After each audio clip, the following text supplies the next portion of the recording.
versets 1, 2, 3, 4, 5, 6 à 13.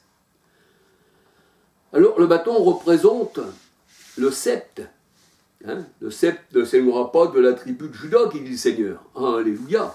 Et le Seigneur, il est le lion de la tribu de Juda. La domination repose aussi sur ses épaules. C'est pour ça que le Seigneur, il dit, il va chercher la brebis qui est perdue, il la met sur ses épaules, il la ramène au bercail. C'est une responsabilité, alléluia. Ésaïe 9,5. La domination reposera sur son épaule. Alors, je voulais vous parler, je vais revenir un peu en arrière en vous parlant de la tunique qui est déchirée et qu'on se partage.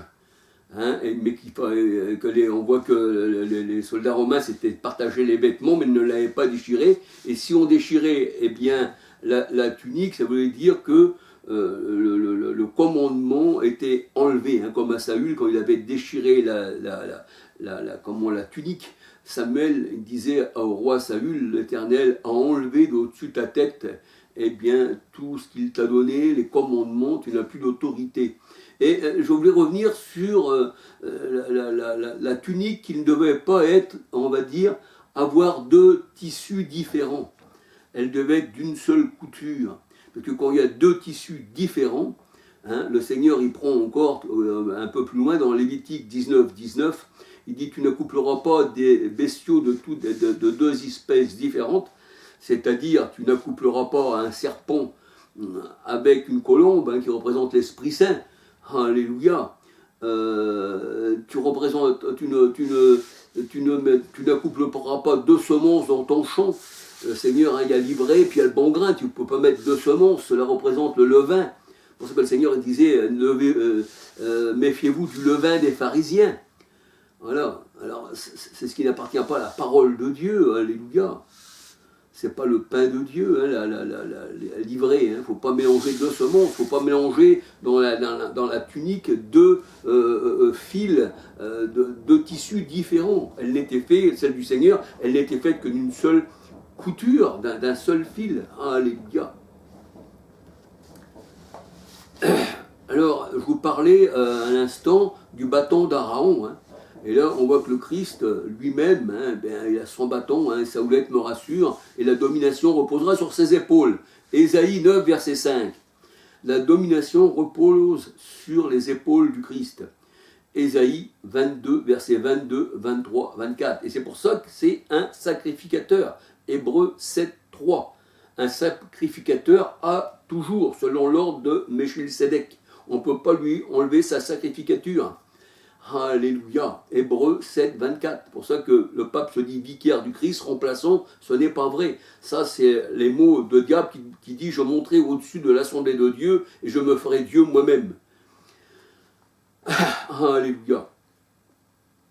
Alors, au sacrificateur a été donné, comme il portait tout sur son épaule, et qu'on voit le serviteur que Jean, que le Seigneur aimait, qui a été sur sa poitrine, au sacrificateur, on lui donnait l'épaule et la poitrine.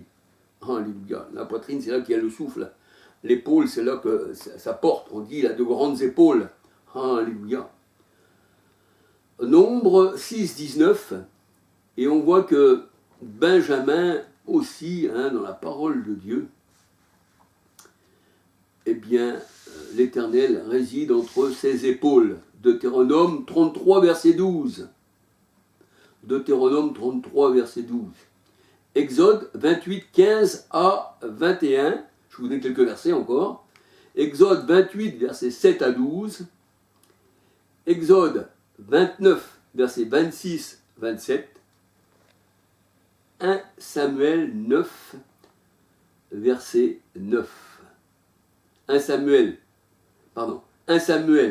9, versets 22 à 24. 1 Samuel 9, versets 22 à 24.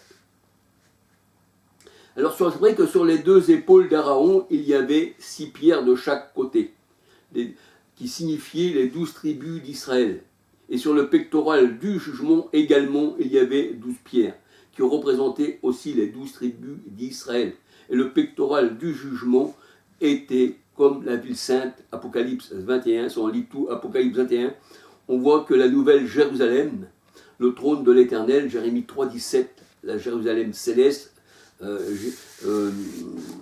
Galates 4, 26, eh bien, la ville était carrée comme le pectoral du jugement, et sur ses portes, il y avait les noms des 12 tribus d'Israël et des 12 apôtres. Apocalypse 21, versets 1 à 27. Alléluia. Donc, je n'aurais pas aller plus loin. J'aurais pu aller plus loin. Alors, c'est pour ça que la femme, comme le Seigneur nous dit, ne portera pas des vêtements d'homme. La femme ne portera pas des vêtements d'autorité. Alléluia.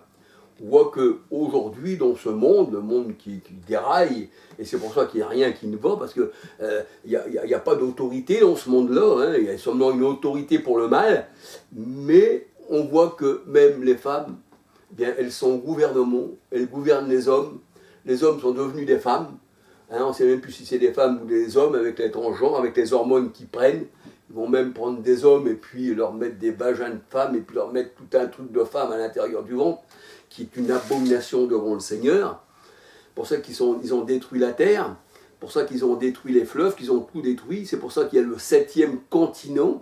Hein, on parle du 7e continent, de la pollution plastique, qui fait à peu près 30 fois la France, et peut-être 50 ou 100 mètres d'épaisseur, sur 30 fois la France. Alors, ça a été dans le cortex, tu as vu, c'est des courants quoi, dans la mer, et qui rassemblent toutes les ordures, et toutes ces ordures-là, les ruisseaux, les rivières, comme c'est pollué en Chine, partout, il n'y a pas qu'en Chine, hein, je parle dans le monde entier, et tout ça, ça se rejoint dans la mer, dans les comment ça s'appelle ça, c'est pas un cortex, si c'est le cortex, c'est un truc qui tourne quoi, et là ça rassemble tous les plastiques, et ça a fait un 7e continent d'ordures, hein. C'est pour ça que les gens détruisent la terre, ils la détruisent, il n'y a plus rien, il n'y a pas de vérité, il y a du mensonge, il y a des gens sournois qui ne connaissent pas la parole de Dieu, ayant l'apparence de la piété mais qui ont renié la force. Alléluia. C'est pour ça qu'il est dit dans la parole de Dieu, je rendrai l'homme comme de l'or fin, comme de l'or épuré.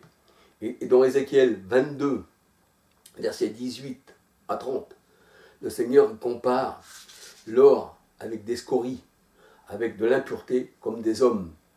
Et dans Jérémie 6, versets 28 aussi à 30, eh bien, l'argent représente aussi les hommes non épurés.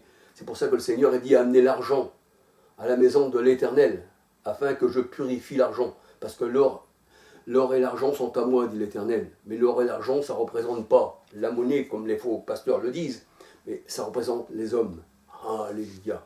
C'est pour ça que même Lévi, dans la parole de Dieu, il est considéré comme de l'argent non épuré. Je crois que c'est dans Malachie. Le Seigneur a dit, Lévi est un argent qui n'a pas été épuré, je l'ai rejeté.